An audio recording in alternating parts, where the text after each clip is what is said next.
Cédric Caron, directeur du marketing au Casino Grand Royal Wolinak. Moi, je vois le casino. Je me promène dans la région cet été. J'étais au Festival des Générations. J'ai vu un kiosque à cet endroit-là. Oui. Là, aujourd'hui, on annonçait quoi au niveau d'un partenariat dans un événement, au niveau d'un pilote automobile, c'est bien Oui, ça? exactement. Donc aujourd'hui, c'était le dévoilement de la voiture de Jean-François Dumoulin, de Dumoulin Compétition. Nous, évidemment, en tant que le Grand Royal Wolinak, BJAW, on est très fiers de commanditer Jean-François cette saison-ci. On l'a commandité l'an dernier. Ça a été une course en vente, c'est jusqu'à la fin. Ça allait de soi qu'on voulait répéter l'expérience avec Jean-François pour évidemment tout commanditer son équipe. Puis montrer quand même aussi un acteur quand même assez important au niveau de la région. On n'est pas juste là pour être non seulement un casino et un endroit de restauration, on veut aussi s'impliquer dans les événements économiques, culturels et sportifs.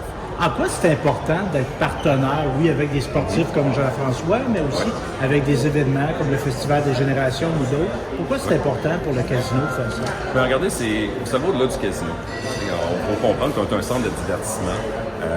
Puis on veut pas juste être juste ici pour dire, bon, regardez, venez jouer au casino, puis entrer, sortir et tout ça. On veut s'impliquer dans la communauté, on veut s'impliquer dans la région. Que ce soit au côté financier, on a fait beaucoup de fondations, on a aidé beaucoup à des organismes de la région. Il y a beaucoup d'événements à venir encore aussi, où est-ce qu'on justement, c'est des redevances qu'on donne à des organismes de la région aussi. Donc pour nous, c'est aussi visibilité.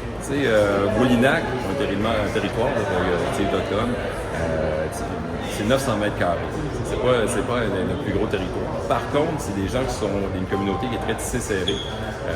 Des gens évidemment Abénaki de la région qui sont avec nous de tout cœur depuis le début du projet de l'ouverture du casino.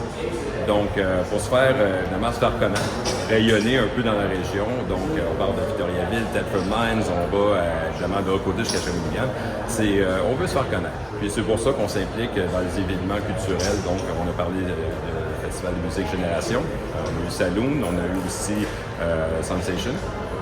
Avec qui on a participé là-bas. On a eu le Rodéo 255 on s'est impliqué là. Ça a été une belle expérience, ça aussi. La météo n'était pas de notre côté, mais ça a été un très, très bel événement. Les gens ont très apprécié la présence. On parle de visibilité, on parle d'avenir aussi. Est-ce que le casino, comme on le connaît là, va avoir des modifications? Il y a des projets dans l'air? On a des très gros projets qui s'en viennent.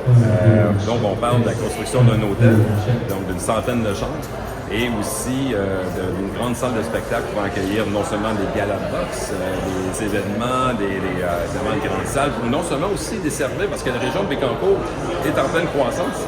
Fait qu'on doit avoir une salle de spectacle qui va accueillir des gens pour justement des événements plus corporatifs. Oui, des congrès, des ateliers, des conférences. Exactement. Je pense qu'on va devenir vraiment, au même titre qu'on trouve à Las Vegas, les centres où est-ce que c'est complet. On appelle ça des centres 360, où est-ce que non seulement le restaurant, l'hôtel, la salle de congrès, et puis évidemment tous les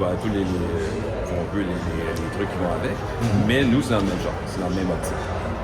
Merci. Ça me fait plaisir, merci beaucoup.